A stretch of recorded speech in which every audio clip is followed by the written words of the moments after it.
Hello friends, இன்னைக்கு நம்ம என்ன செய்ய போறோம்னா பீர்க்கங்காய் பஜ்ஜி தான் செய்ய போறோம். வாங்க செய்யலாம். பாருங்க, இன்னைக்கு நம்ம மண் சட்டியில தான் செய்ய போறோம். மண் சட்டி வச்சு ஒரு 2 ஸ்பூன் ஆயில் விட்டுருக்கோம்.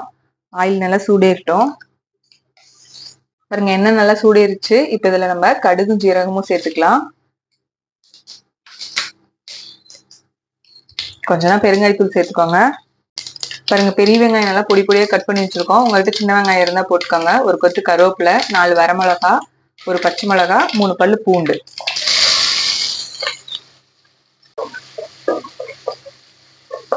இந்த பீர்க்கங்காய் பஜ்ஜிக்கு தக்காளி நிறைய சேர்த்தோம்னா நல்லா டேஸ்டா இருக்கும். அதனால நம்ம இன்னைக்கு 3 பெரிய தக்காளி எடுத்திருக்கோம். அதையும் சேர்த்து நல்லா வதக்கிக்கலாம்.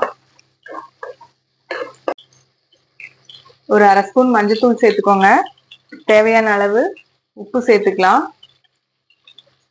இப்ப இது கூடயே நம்ம கட் பண்ணி வச்சிருக்க பீர்க்கங்காயும் சேர்த்து எல்லாம் நல்லா மிக்ஸ் பண்ணி விட்டு நல்லா இதுல வேகட்டும்.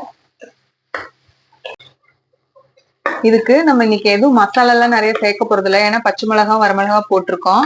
ஒரு அரை ஸ்பூன் மட்டும் குழம்பு மிளகாய் தூள் சேர்த்து ஒரு அரை டம்ளர் தண்ணி ஊத்திக்கோங்க. இது நல்லா வேகட்டும். அப்பதான் நம்ம மசிச்சு எடுக்க முடியும்.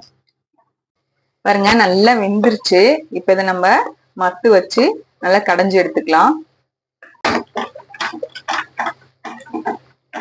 பாருங்க, நல்லா நம்ம பீர்க்கங்காய் கடைஞ்சு எடுத்துட்டோம்.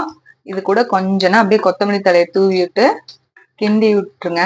சூடான சாப்பாட்டுக்கு போட்டு சாப்பிட்டு பாருங்க, நல்லா டேஸ்டா இருக்கும். இந்த வீடியோ உங்களுக்கு பிடிச்சிருந்தா லைக் பண்ணுங்க, ஷேர் பண்ணுங்க, சப்ஸ்கிரைப் பண்ணுங்க. பாய்.